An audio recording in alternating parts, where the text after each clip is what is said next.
on a reçu un recommandé nous donnant obligation de quitter les lieux sous 2 mois. Les 2 mois sont aujourd'hui dépassés. Je n'ai plus le droit de rentrer chez moi officieusement.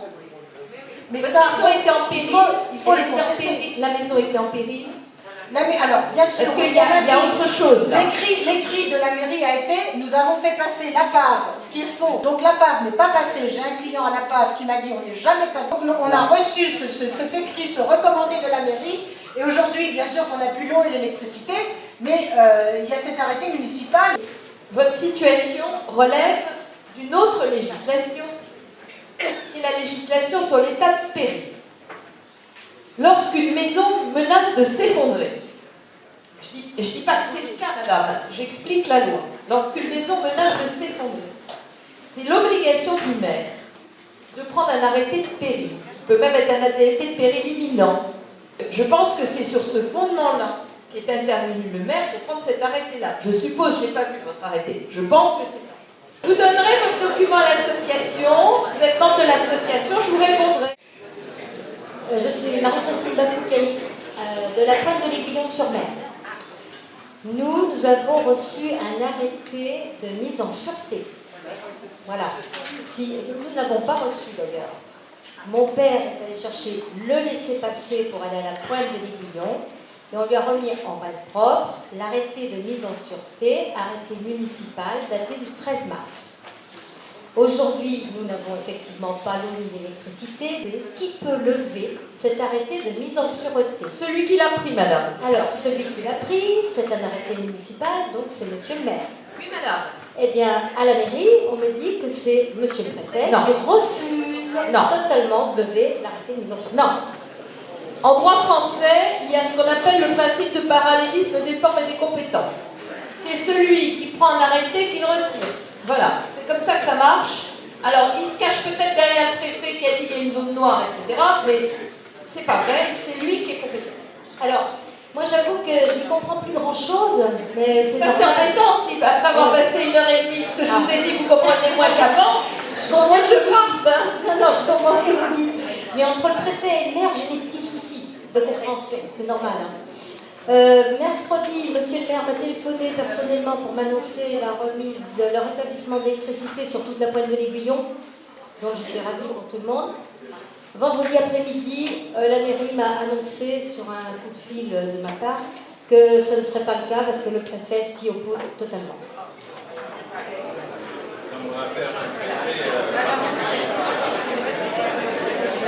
Écoutez, madame, je ne vois pas, à partir du moment où votre maison est en sécurité, c'est-à-dire qu'il n'y a plus d'eau, que vous ne risquez rien, je ne vois pas quelle est la base légale qui permet de maintenir ça. C'est pas possible. Donc, même punition, même motif, vous m'envoyez votre document, vous le faites passer par la ville et je m'en occuperai directement. Merci.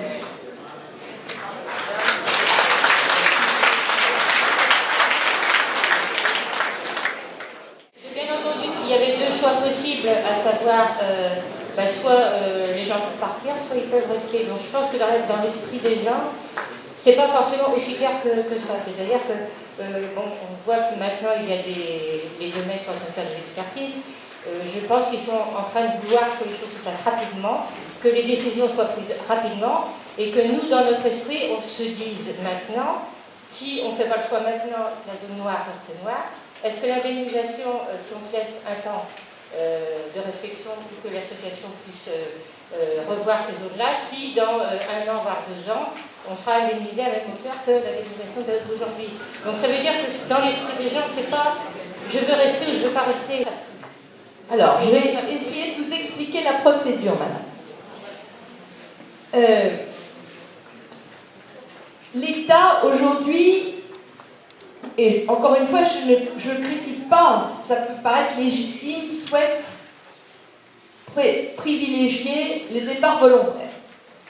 Donc, il propose aux gens de les indemniser en application des critères de la loi Barnier. Parce que c'est ces critères-là, en fait, qui jouent. C'est-à-dire, on prend la valeur du bien sans prendre en considération le risque, et on y ajoute ce qu'on appelle une indemnité de remploi, qui fait entre 10 et 20% selon les... Ça, c'est normalement ce que vous devriez avoir dans ce cadre de gré à gré, dans ce cadre-là. Ensuite, il y a ceux qui, aujourd'hui, se disent « je voudrais bien rester, mais si je reste, est-ce que je serai indemnisé après ?» Voilà, ça c'est la question qui est posée. Alors, là, j'ai deux réponses à faire. Premier cas de figure, la zone de noir est modifiée et il n'y a plus d'obligation de partir. Vous pouvez rester, mais, il y a un mais, c'est que je ne sais pas quelle est la valeur de votre bien dans une zone qui aura été jugée dangereuse. Ah ben oui, je réponds honnêtement à la question posée. Ça, je ne sais pas. Honnêtement, je ne sais pas. Je ne sais pas. Parce que vous serez classé au PPRI en zone rouge, probablement, ou quelque chose comme ça, et donc assurance, valeur du bien, tout ça, oui, il peut y avoir une difficulté, mais restez dedans. Deuxième cas de figure, l'État considère qu'il veut mener sa procédure au bout, et donc il veut créer, sur le fondement de la loi Barnier, des zones de risque extrême justifiant le départ des gens, y compris de manière forcée.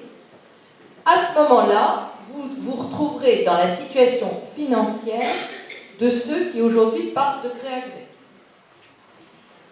C'est-à-dire qu'il faudra vous proposer une indemnité dans les mêmes conditions, et si vous n'êtes pas d'accord, vous irez devant le juge de l'expropriation, qui de toute façon ne vous donnera pas moins que ce que vous proposera l'État. Voilà. Ça, c'est le droit. Ça, c'est le droit. Il reste un risque, hein. C'est celui de pouvoir rester avec une maison qui sera dévalorisée. Oui.